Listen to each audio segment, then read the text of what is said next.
Baik, bismillahirrahmanirrahim. Assalamualaikum warahmatullahi wabarakatuh. Dan halo seluruh pemirsa Education Talk, Boswa Education, dimanapun kalian berada. Senang sekali rasanya saya Anggi Aziza dapat kembali hadir untuk memandu episode berikutnya dari Education Talk. Dan kali ini episode spesial Sekolah Alam Boswa. Nah, kalau sebelum-sebelumnya kita selalu membicarakan tentang pola pembelajaran yang sering atau yang bahkan diterapkan tiap hari diterapkan di Sekolah Alam Boswa. Kali ini kita mau membahas metode pembelajaran yang spesifik lagi yang ada di Sekolah Alam Boswa.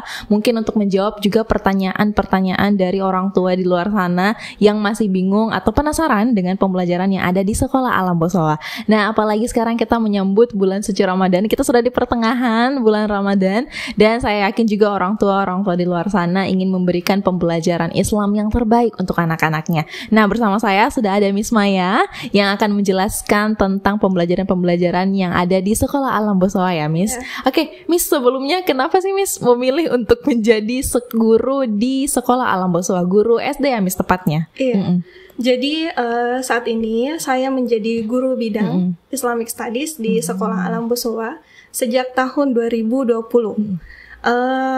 Jadi awalnya memang saya masuk di Sekolah Alam Boswa itu tanpa ada bayangan apa-apa tentang programnya. Tapi setelah saya bergabung di Sekolah Alam, saya merasa bahwa Masya Allah, di sini tuh ada banyak hal yang tidak bisa kita dapatkan di luar sana. Jadi jika ditanya apa nilai plusnya setelah Miss Intan, Miss Maya join di Sekolah Alam Boswa, jadi saya selalu berkata, I'm so glad to be here before I'm getting married. Jadi saya sangat merasa beruntung bergabung di Sekolah Alam sebelum saya menikah atau menjadi orang tua, karena saya bisa mendapatkan bekal bagaimana nantinya ketika menjadi ibu saya bisa menentukan langkah yang benar untuk membimbing anak saya, untuk memberikan bekal ke depannya untuk dia. Selain memberikan bekal untuk anak-anak didik ya, Miss, juga ternyata ada bekal sendiri untuk diri sendiri juga. Iya, benar sekali. Baik, Miss, kalau terkait dengan metode pembelajaran yang ada di Sekolah Alam Boswa, banyak orang tua yang bertanya, apakah memang di Sekolah Alam Boswa ini menerapkan konsep-konsep Islamik atau bagaimana, Miss? Iya, jadi benar. Kami di sana kan konsepnya sekolah alam, yang semuanya itu tentang alam, belajarnya di alam, lebih banyak outdoor. Mungkin jika terlihat secara sederhana, mereka hanya main. Padahal sebenarnya di situ ada pembelajaran yang sangat penting. Nah, begitu juga. Jadi banyak program-program keislaman yang kami berikan kepada anak kami, yaitu yang pertama itu kami menerapkan kepada mereka, membantu mereka untuk bisa menghafal surah-surah pendek setidaknya juz 30 sebelum mereka selesai di kelas 6 SD. Kemudian kami selalu menemani mereka sholat duha, selalu menemani mereka sholat duhur.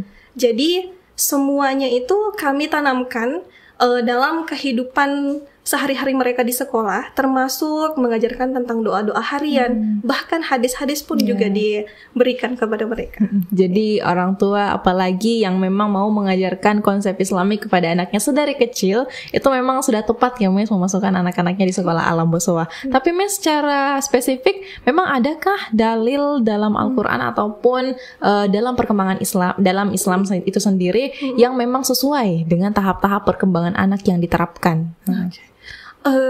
Jika dilihat secara umum, mungkin orang-orang itu mendapatkan referensi tentang tahapan perkembangan hanya dari psikolog, dari jurnal-jurnal internasional.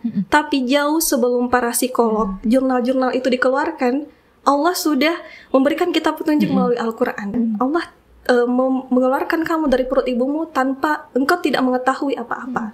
Wa ja'alna lakumus sam'ah, kemudian Allah menciptakan pendengaran. Kemudian wal absarah, Allah menciptakan memberikan kamu penglihatan, dan yang terakhir wal afidah, itu hati nurani. Jadi dari segi konteks dari segi konteks kita bisa memahami bahwa di situ ada tahapan. Yang pertama, Allah menciptakan kita tanpa kita mengetahui sesuatu apapun, yaitu kita berasal dari janin. Dalam perut ibu kita berasal dari janin kan. Kemudian setelah itu Allah menciptakan kepada kita pendengaran. pendengaran, kemudian penglihatan, dan yang terakhir adalah hati nurani. Jadi yang berkembang yang pertama dalam indera manusia itu, pada indera manusia itu adalah pendengaran dulu. Setelah itu penglihatan, dan yang selanjutnya itu adalah hati nurani. Jadi itu tahapannya menurut Al-Quran. Dan itu pun sudah tepat ya Miss, yang dijelaskan ataupun yang mungkin diteliti selama ini tentang oleh peneliti-peneliti tentang tahap perkembangan anak. Iya, benar sekali. Sesuai, dan itu relate. Ya, relate ya. Dan relate memang kalau kita berbicara tentang Al-Quran, sudah pasti semua hal kita sebagai muslim ya Miss, sudah mengetahui banyak hal yang terjadi sekarang itu sudah ada atau sudah dibicarakan sebelumnya di Al-Quran. Tinggal bagaimana kita caranya sebagai muslim yang baik mempelajari, menafsirkan, dan menerapkannya dengan baik di kehidupan sehari-hari. Kalau misalnya di sekolah Alam Bosowa Miss, tentang perkembangan anak, pertumbuhan anak, metode-metode apa yang digunakan di sekolah Alam Bosowa untuk menjaga atau memantau ini perkembangan dan pertumbuhan anaknya? Oke, benar. Jadi selain ayat tadi, sebenarnya kalau yang tadi yang saya bahas itu tentang ayat saja, itu masih membahas tentang apa saja indera, urutan inderanya yang berkembang, yang mana saja. Nah, sebenarnya ada juga Allah menspesifikkan umur anak itu bagaimana. Nah, jadi umurnya misalnya Allah berfirman dalam surah Al-Baqarah, hendaknya seorang ibu, yang artinya seperti ini, hendaknya seorang ibu menyusui anaknya dari umur 0 sampai 2 tahun penuh. Kemudian ada juga hadis Rasulullah, riwayat Ahmad, Rasulullah pernah bersabda bahwa perintahkanlah kepada anak-anakmu untuk sholat ketika dia sudah berumur 7 tahun, dan pukullah jika di umur 10 tahun dia tidak melaksanakannya, dan pindahkanlah atau pisahkanlah tempat tidurnya. Jadi di umur 7 dan 10 tahun itu kita anggap sebagai 2 tahap milestone perkembangan anak di situ. Kemudian kita bisa menarik kesimpulan bahwa di situ Allah ingin memberikan kita petunjuk di umur 0 sampai 2 tahun. Memang ketika anak itu fokus hanya sama ibunya, bersama ibunya, kebanyakan bersama ibunya ya, karena dia memang harus menerima ASI eksklusif dari ibunya. Tapi bukan berarti itu harus, karena kadang ada kita melihat banyak kasus ada seorang ibu yang mungkin tidak, karena sesuatu hal dia tidak bisa menyusui anaknya hingga 2 tahun. Tapi setidaknya bisa diganti dengan hal lain. Namun di umur 0 sampai 2 tahun ini, ketika itu yang banyak berkembang pada anak itu adalah pendengaran. Makanya metode yang bisa kita gunakan dalam mendidik anak pada saat itu adalah ada yang namanya metode tasmi', atau banyak memperdengarkan hal-hal yang baik. Seperti itu. Jadi diulang hingga mereka menjadi talqin, mereka memahami. Seperti itu. Itu jadi PR ya Miss untuk orang tuanya, harus memang lebih giat atau lebih, ceritanya harus lebih sadar diri untuk memberikan komunikasi yang positif kepada anaknya. Bahkan katanya dari janin ya Miss, sudah harus mungkin diperdengarkan murotal Al-Quran, dan pada saat lahir juga ya Miss. Mungkin saya bisa memberikan satu contoh bagi kita mungkin kadang melihat, apalagi bulan Ramadan ya, banyak ajang-ajang hafiz Quran. Kita kadang merasa bahwa Masya Allah dia baru umur 2 tahun, 3 tahun sudah menghafal juz 30. Mungkin saja ketika ibunya mengandung, ibunya selalu mendengarkan ayat-ayat Al-Quran, atau selalu memutar surah-surah ketika dia mengandung anaknya, sehingga itu tertanam di alam bawah sadar si anak yang masih dalam kandungan, sehingga ketika dia sudah terlahir ke dunia, orang tuanya atau gurunya sudah mulai mengajarkan kepada dia tentang Al-Quran, dia tidak sulit lagi untuk menghafalkan, karena ayah bundanya sudah menanamkan sejak dalam kandungan. Makanya tidak sulit bagi anak untuk menghafal setelah itu. Apalagi sebagai muslim yang baik tentunya ya Miss, apalagi sebagai juga orang tua, terutama orang tua ya Miss, ada beban tanggung jawab gitu, amanah yang dititipkan anaknya ini bagaimana agar bisa dididik dengan baik, karena sebagai muslim tujuan kita ada di dunia kan untuk beribadah dan kembali kepada sang ilahi pada akhirnya. Jadi memang sebagai orang tua kita harus melek ya Miss juga untuk memberikan pembelajaran Islami sedari dini ya. Ternyata sedari dini itu sudah bisa dikenalkan terlebih dahulu kepada anak-anak. Kalau di sekolah Alam Boswa cara mengenalkannya seperti itu ya Miss, dibantu atau ditemani untuk sholat, dibantu untuk menghafalkan juz amma sampai juz 30 ya Miss, dan untuk sampai kelas 6 SD. Selain dari itu Miss, cara tips dari Miss yang ada di sekolah Alam Boswa untuk mengenalkan ya terlebih dahulu Miss konsep-konsep Islam kepada anak-anak itu selain tadi itu apa Miss?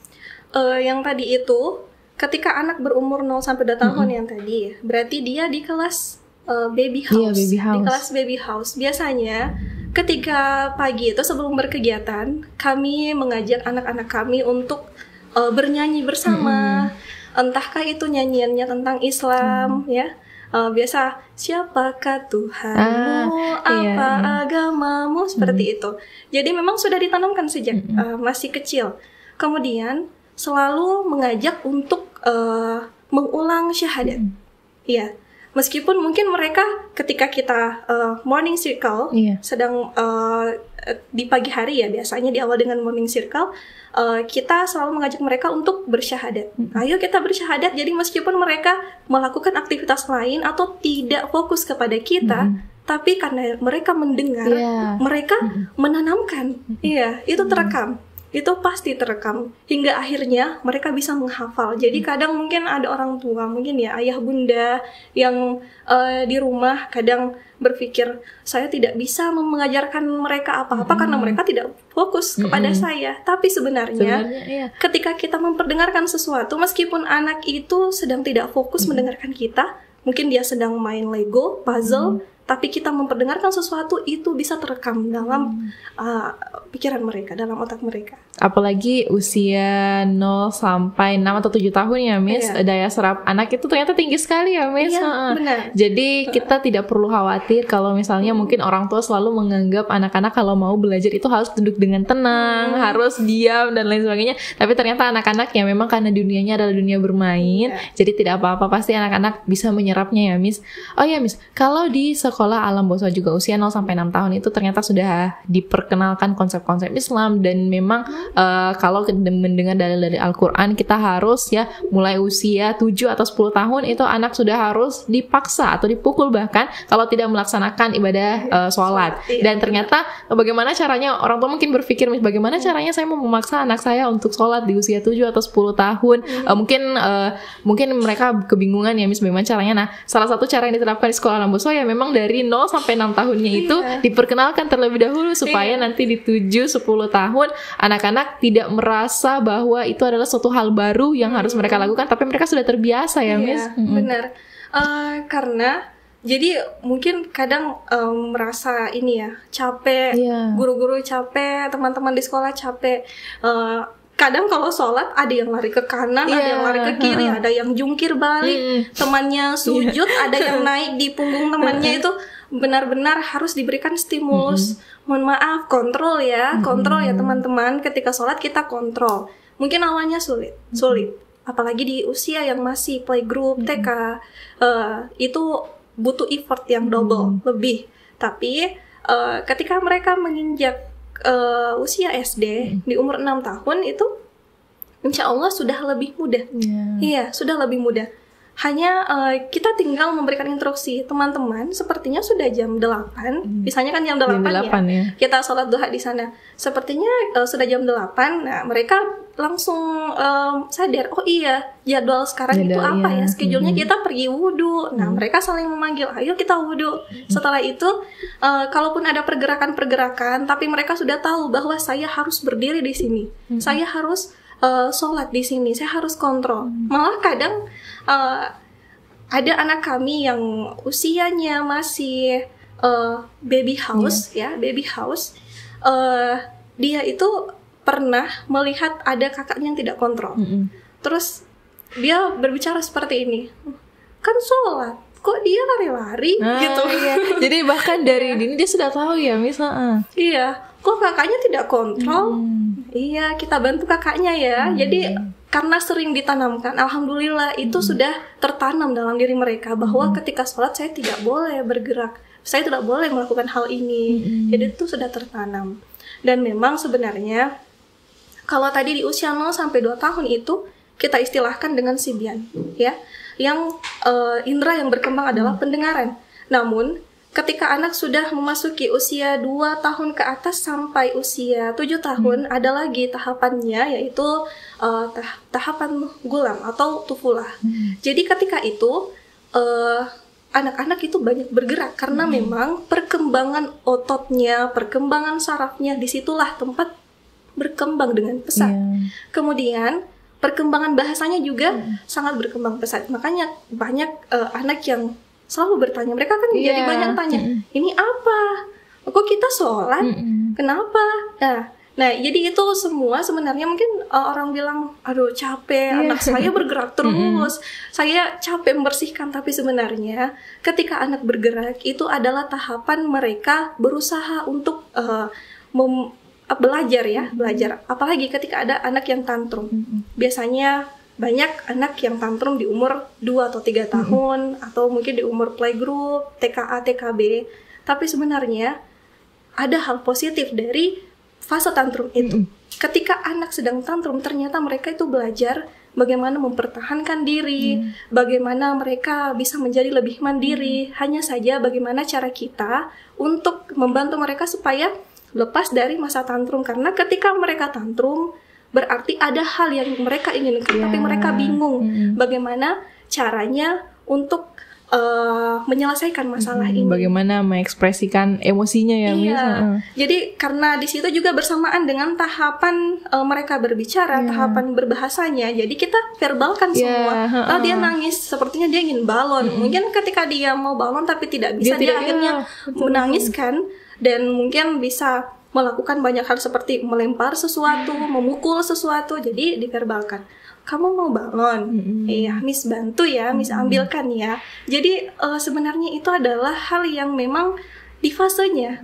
Jadi ketika dia itu tantrum, ketika Ananda tantrum, itu adalah hal yang termasuk dalam fase pembelajaran untuk mereka.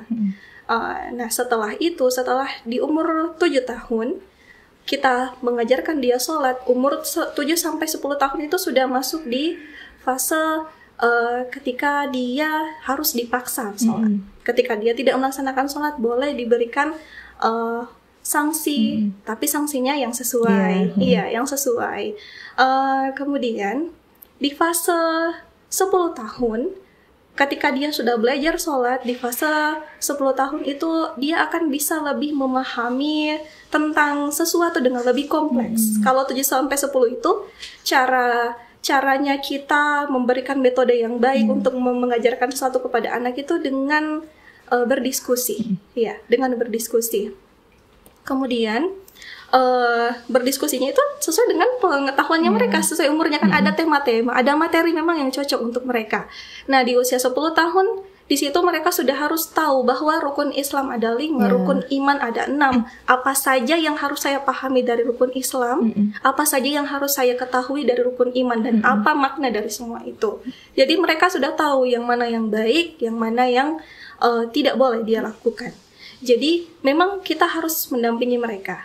Nah, dari fase itulah mereka akan ada bekal tentang agama, tentang sosial, bagaimana berperilaku baik, adabnya di usia itu. Jadi memang harus kita tanamkan sejak dini. Iya, Masya Allah, tabarakallah ya Amin. Saya kalau dengar tentang pembahasan tentang perkembangan anak itu, saya jadi lebih melek lagi soalnya. Karena ternyata hal-hal yang dulu kita anggap itu adalah suatu hal yang tidak baik. Misalnya anak tantrum, anak menangis, atau mungkin melihat keponakan-keponakan atau adik-adik pada saat itu, kok maunya apa sih? Kenapa susah? Kenapa bergerak terus kesana kemari, lari terus? Ternyata memang itu adalah adalah tahap perkembangannya ya. Sudah benar. seperti itu memang yang diciptakan oleh Allah Subhanahu wa taala. Tinggal bagaimana caranya kita memahami anak, karena tentu memiliki anak itu adalah amanah yang luar biasa untuk orang tua, sehingga orang tua yang punya PR yang lebih besar ya, Miss, tanggung jawab yang lebih besar untuk mendidik anaknya agar bisa tumbuh dengan baik. Nah, kalau selain tantrum tadi itu meregulasi emosi pada usia 2 sampai 6 tahun dan ternyata semua ada tujuannya ya, Miss. Ada semua.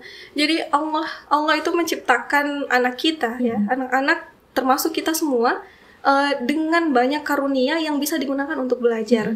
Jadi ada fase yang mungkin kita merasa lelah. Kenapa sih anak saya nangis terus? Kenapa sih anak saya sedikit-sedikit ngeyel, marah, tantrum? Padahal itu adalah proses mereka belajar.